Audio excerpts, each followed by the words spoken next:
1977 की इमरजेंसी, रहस्य और साजिश। साल 1977। भारत का राजनीतिक इतिहास एक मोड़ ले रहा था। इमरजेंसी का दौर खत्म हो चुका था, लेकिन इसके पीछे छुपे सवाल आज भी अनसुलझे हैं। क्या वो सिर्फ राजनीतिक संकट था, या इसके पीछे कोई ऐसी परछाई थी जिसे इतिहास ने कभी दर्ज ही नहीं किया?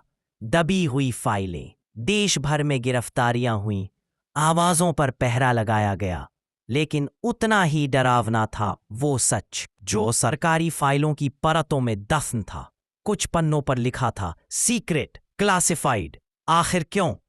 क्या जनता से कुछ छुपाया गया था, या सच खुद ही किसी अंधेरे में खो गया? गायब हुई रिपोर्ट। कहा जाता है एक रिपोर्ट थी जिसे जनता कभी नहीं देख पाई। एक वरिष्ठ अधिकारी ने दावा किया था कि उस रिपोर्ट में ऐसे तथ्य थे जो सत्ता की कहानी बदल सकते थे। पर अजीब बात, वो फाइल अचानक गायब हो गई। बंद कमरों की मीटिंग, दिल्ली के एक सरकारी बंगले में रात के सन्नाटे में कई गुप्त बैठकें हुईं। रजिस्टर में दर्ज नाम बाद में काट दिए गए।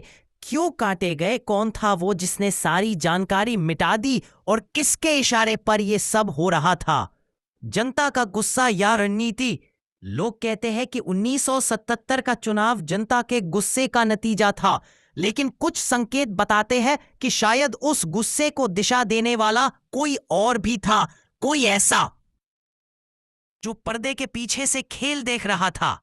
इमरजेंसी खत्म हो गई, सत्ता बदल गई, लेकिन क्या असली कहानी सामने आई, या इतिहास ने सच को परछाइयों में छोड़ दिया हमेशा के लिए? परछाइयों के खिलाड़ी अनजान टेलीग्राम। इमरजेंसी खत्म होने से कुछ महीने पहले एक रहस्यमयी टेलीग्राम भेजा गया। शब्द थे stop, move according to plan, stop. पर यह टेलीग्राम किसी भी सरकारी रिकॉर्ड में दर्ज नहीं है। क्या सचमुच कोई प्लान था? कमरा नंबर 26, सरकारी इमारत का कमरा नंबर 26, जिसके बारे में कहा जाता है कि वहीं से सबसे गुप्त आदेश जारी होते थे।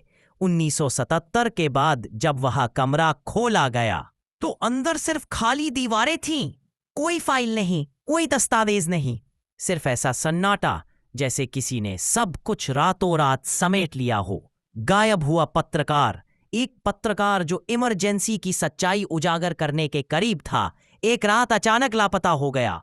उसने कहा था अगर मैं वापस न आऊं तो मेरी नोटबुक खोल लेना, लेकिन वो नहीं लौटा और उसकी नोटबुक भी कभी नहीं मिली। क्या ये महज संयोग था, या किसी को उसकी खोज पसंद नहीं आई? आगे की कहानी के लिए हमारे YouTube चैनल को सब्सक्राइब करें और बेल आइकन को दबाना ना भूलें। अगर आपको हमारी मेहनत पसंद आई तो कमेंट कर बता सकते हो। धन्यवाद। आपका दिन शुभ हो।